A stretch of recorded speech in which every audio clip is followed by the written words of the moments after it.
Oi, pessoal, tudo bem? Estou com saudades? Espero que estejam todos bem.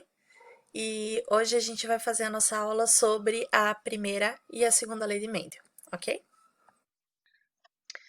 Bom, pessoal, então assim, normalmente quando a gente fala da genética, primeira lei de Mendel, a gente começa a pensar dessa forma, né? Então você imagina que os descendentes, eles são feitos de uma mistura do material genético do pai e da mãe. E na verdade, eu gostaria muito que vocês começassem a pensar de uma forma um pouco diferente, tá? Ao invés da gente falar em uma mistura do material genético do pai e da mãe, que tal se a gente falasse em uma combinação desse material genético? Isso, com certeza, faz muito mais sentido quando nós falamos em genética. A primeira lei de Mendel, ela trata, é a lei da segregação ou lei da pureza dos gametas. O que isso significa, gente? O Mendel, ele não sabia, ele não tinha conhecimento sobre células, sobre cromossomos, nem sequer sobre o material genético. Baseado nos estudos que ele fez, ele conseguiu descobrir que nas células, ou enfim, nos indivíduos, né, os fatores ocorrem aos pares e que esses pares eles se separam para a formação dos gametas. Traduzindo para o conhecimento genético que a gente tem hoje, o que isso significa? Em cada uma das nossas células, nós temos dois fatores, né, ou seja, duas cópias dos genes que determinam cada característica. Considerando, é claro, as características que são determinadas por um único par de genes, tá? Então, o que isso significa? Significa que em cada uma das nossas células nós temos um par de cromossomos número 1 com os seus determinados genes, um par de cromossomos número 2, um par de cromossomos número 3 e assim por diante, tá? Falando de uma outra forma, um par de cromossomos são dois cromossomos que possuem os mesmos genes. Então, se em um desses cromossomos eu tenho um gene que determina uma certa característica, no outro cromossomo, que é o seu homólogo, eu também terei um gene que determina esta mesma característica. Mas como vai ser essa característica vai depender se essas duas cópias do gene são alelos dominantes ou alelos recessivos para aquela determinada característica, tá? Então, o que o Mendel defendia? Que cada indivíduo possui duas cópias desses fatores, né, desses alelos, em cada uma das suas células, e que essas duas cópias elas se separam durante a formação dos gametas, de modo que cada gameta é puro. Traduzindo isso para o que a gente tem hoje, nós poderíamos dizer que nós somos indivíduos diploides, por isso nós temos duas cópias de cada cromossomo, e que os nossos gametas são haploides, ou seja, com apenas uma única cópia de cada cromossomo, beleza? Quando o Mendel fazia os cruzamentos, e isso vai aparecer muito nas questões para vocês, então é importante que vocês entendam isso, ele trabalhava sempre com 3 gerações, tá? Então a gente tem aqui, ó, a geração parental, que sempre é constituída por indivíduos puros. Puro significa homozigótico, significa que os dois alelos que esse indivíduo possui para aquela característica, eles são iguais, tá? Então, neste caso, né, eu trouxe um exemplo absurdamente hipotético, que é a cor dos gatinhos aqui, tá? Depois a gente tem uma geração F1, que o Mendel trabalhava essa geração F1 como uma geração híbrida, e para nós, a gente usa então o termo heterozigoto, né, que são os indivíduos que possuem um fator diferente do outro, um alelo diferente do outro. Nesse caso, gente, vocês sempre vão olhar a geração F1 para saber qual é a característica dominante. Então, se eu cruzar um gato puro de pelo branco e uma gata pura de pelo preto, nascerão os filhotes todos híbridos, heterozigóticos, de pelo preto. Isso significa que a cor do pelo preto, nesse exemplo que eu estou dando para vocês, ela é dominante em relação à cor do pelo branco, porque a geração F1 ela manifestou o mesmo fenótipo dominante aqui do indivíduo parental dominante, ou homozigoto dominante, tá? Depois, o Mendel também pegava essa geração F1, que é constituída por indivíduos heterozigóticos, e cruzava entre si. Naturalmente, se nós estamos falando de mamíferos ou algo assim, não tem como cruzar irmãos entre si, porque isso geraria consanguinidade, mas a ideia é que se cruze com um indivíduo que tenha o mesmo genótipo, tá? Então, se esses indivíduos da geração F1 eles são heterozigóticos, azão azinho, então eles sendo cruzados entre si, seria azão azinho cruzando com azão azinho. E isso vai nos produzir, então, a geração F2, com uma proporção fenotípica esperada de 3 indivíduos com a característica dominante para cada indivíduo com a característica fenotípica recessiva. Beleza? Continuando, então, aqui, gente, eu coloquei algumas características humanas que são determinadas por dominância completa, tá? Então, gente, aqui nós temos o formato do nariz, né? Então, esse é um formato de nariz curvado para cima, então vejam que essa é a característica recessiva, tá? Como é que eu vou mostrar isso para vocês? Enfim, então ele é arrebitado, tá? O nariz aquilino, ele tem uma pontinha aqui em cima, é aquele nariz que tem aquele ossinho aqui em cima, tá? Característica de fenótipo dominante é conseguir fazer isso. Se vocês não conseguem, vocês provavelmente nunca vão conseguir. E se vocês conseguem, vocês já nasceram sabendo, tá? Então, essa é uma característica fenotípica dominante. Inserção dos cabelos em V é aquela característica que a natureza não me deu, né? Enfim, eu tenho inserção reta dos cabelos, que significa que aqui é retinho, tá? Inserção dos cabelos em V são as pessoas que têm aquela pontinha bonitinha aqui, tá? Lóbulo da orelha solto é uma característica dominante, mas eu tenho um fenótipo recessivo, que é o lóbulo da orelha preso, tá? Tem algumas pessoas que têm bem separadinho aqui, né? Então é uma característica recessiva, tá? Gente, vocês estão percebendo que eu tô, obviamente, me usando como exemplo, mas se a gente prestar atenção, algumas das características que nós temos são características de fenótipo dominante, enquanto outras características são características de fenótipo recessivo. Por que isso? Porque cada característica dessa lista que eu coloquei aqui para vocês é determinada por um par de genes diferentes. Então, você pode ter uma característica homozigoto dominante, outra característica homozigoto recessivo e outra pode ser heterozigoto, tá? Próxima característica seria o formato do polegar, né? Então, polegar reto é isso aqui, mas eu não tenho essa característica, eu tenho polegar de caroneiro, que é isso aqui quando o dedo faz essa dobrinha aqui.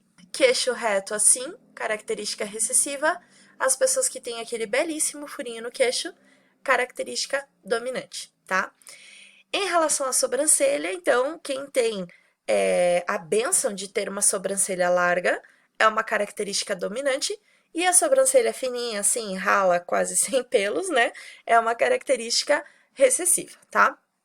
Cílios longos, muito fofo, né? Cílios longos são é uma característica dominante, curtos recessivo. E aqui, gente, aparece uma característica bem legal, que é a presença de sardas.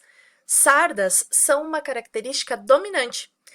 E isso é bem legal para a gente pensar que tem muita gente que acha que quando uma característica é dominante, ela precisa aparecer na maioria da população. E isso não é real, tá? Uma característica, vocês provavelmente vão estudar mais para frente, a frequência de um determinado genótipo dentro de uma população, que é o princípio ou equilíbrio de Hardy-Weinberg. As sardas, elas são uma característica que tem uma baixa frequência na população brasileira, tá? Então, é normal que, embora seja uma característica dominante, a maioria das pessoas não apresente essa característica, tá? Depois, gente, aqui vem a característica que eu acho mais legal de todas, né? Que é assim, quando nós cruzamos os dedos dessa forma, sempre a gente vai colocar o mesmo polegar por cima, tá? No caso, eu, quando cruzo os meus dedos, eu coloco o polegar esquerdo por cima do polegar direito. Isso, gente, é uma característica dominante. Aí você pode dizer, tudo bem, mas é só trocar o polegar de lugar? Não, tá? Se vocês trocarem todos os dedos de lugar assim, ó, tá? Vocês vão ver como fica esquisito. Então, nunca na sua vida você vai cruzar os dedos de um jeito diferente. Todas as vezes que você for cruzar os dedos, você vai colocar sempre o mesmo dedo por cima, porque isso é uma característica determinada geneticamente. E isso explica aquelas pessoas com quem a gente vai andar de mãos dadas e aí você fica brigando para ver quem é que põe a mão pelo lado da frente, quem é que põe a mão pelo lado de trás para poder cruzar os dedos assim, tá? É exatamente por causa dessa característica aqui. E depois a gente tem então a característica dos sisos. Não ter sisos é uma característica dominante em relação à presença dos sisos, embora também essa seja uma característica que não esteja presente em alta frequência na população brasileira.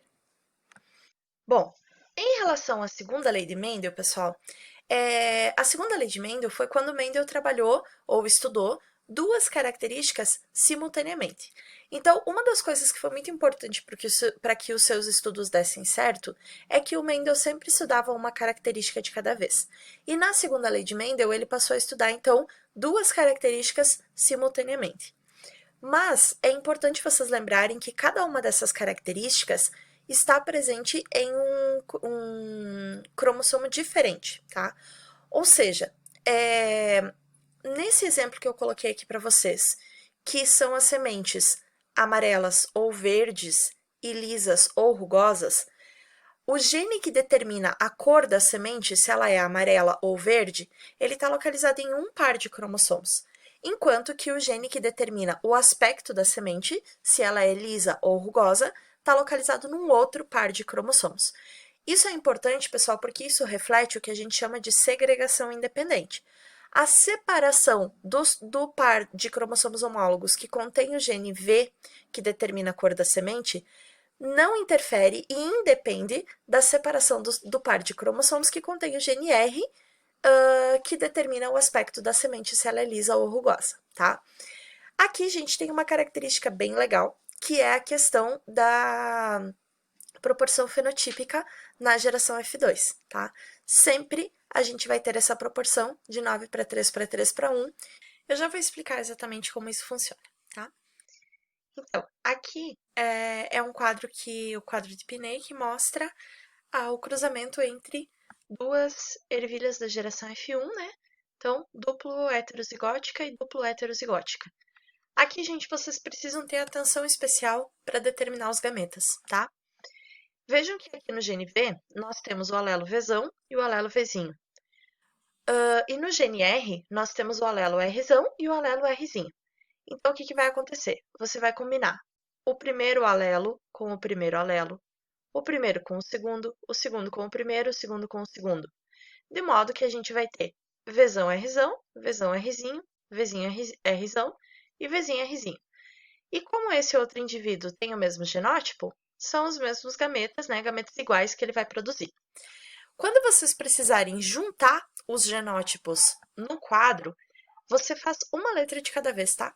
Então, primeiro a letra V, então você vai juntar todas a letra V. E depois a letra R, aí você vai juntar todas elas. Dessa forma, você não vai se perder, tá? E depois aqui no final, então, a gente tem a interpretação dos resultados, né? 9 indivíduos em cada 16 vão apresentar Vzão, Rzão, que são ambas características dominantes, né? Sementes amarelas e sementes lisas. 3 para cada 16, Vzão, Rzinho, Rzinho. Sementes amarelas aqui e rugosas. 3 para cada 16, Vzinho, Vzinho, Rzão, que são essas aqui, sementes verdes e lisas. E 1 para cada 16, Vzinho, Vzinho, Rzinho, Rzinho, que é essa aqui, semente verde e rugosa. Explicando isso, a segregação independente com o processo da meiose, aqui é uma célula que está em prófase da meiose, né? E aqui a gente está desconsiderando o crossing over porque nós estamos falando de segregação independente, tá?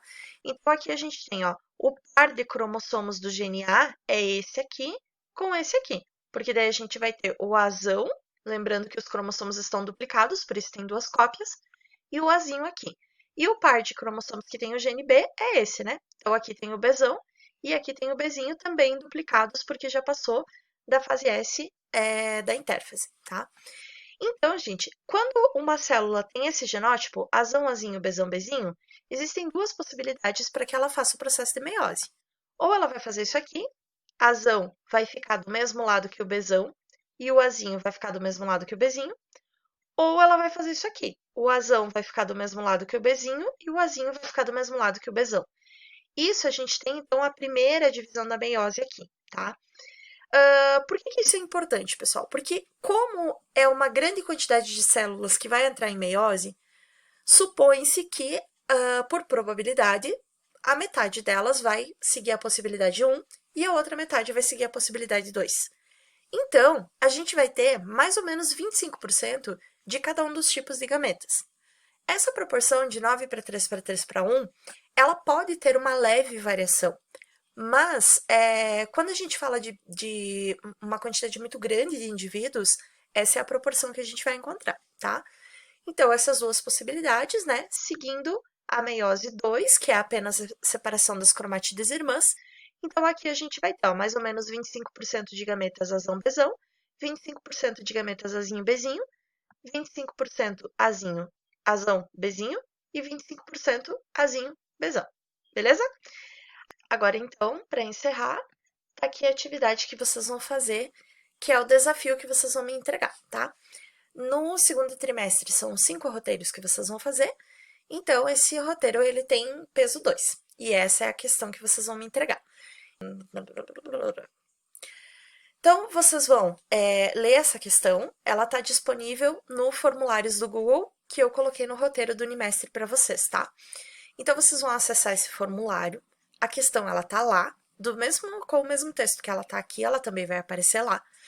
Aí vocês vão ler essa questão, vocês vão resolver essa questão com o máximo de detalhes que vocês puderem resolver, e aí vocês vão fazer isso manuscrito, tá?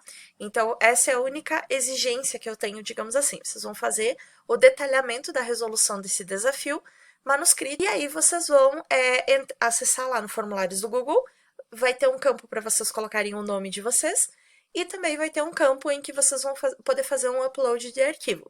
Então, você vai clicar lá para fazer o upload, vai usar o seu celular ali para fazer uma foto do seu trabalho, né, da resolução do exercício, e vai enviar essa foto para mim através dos formulários, beleza? Então, gente, essa questão, ela é uma questão bem legal, tá? Espero que vocês se divirtam fazendo, porque realmente ela é um desafio bem legal nessa parte da segunda lei de Mendel, tá? Então, meus queridos, fiquem bem. Se vocês tiverem dúvidas, se vocês precisarem de ajuda, eu peço que entrem em contato comigo pelo WhatsApp. E qualquer coisa, estou disponível para conversar com vocês. Beijos, até a próxima!